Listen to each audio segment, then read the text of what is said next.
An historic day for corporate America as Apple CEO Tim Cook became the highest profile chief executive ever to come out proclaiming in a published essay that he's proud to be gay. So what does this mean for Cook and the company he leads? Josh Lipton has more.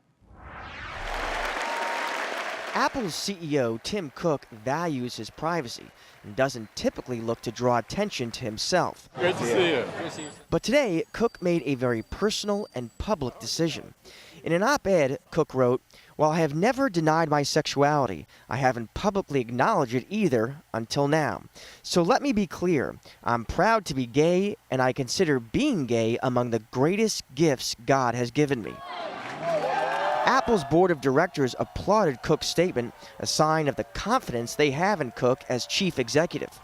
Others also see the business implications of the first CEO of a Fortune 500 company openly declaring his sexual orientation. 60% of his profits come from outside the U.S.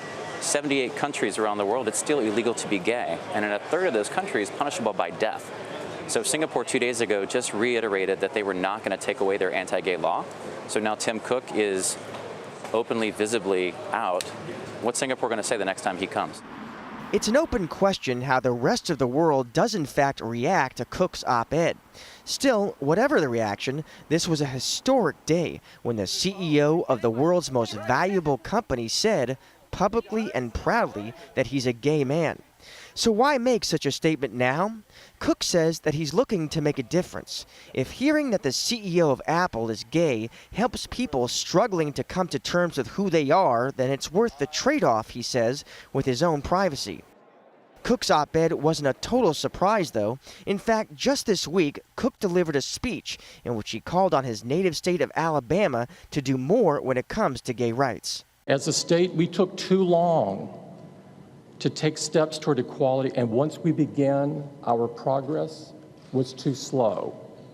Too slow on equality for African Americans.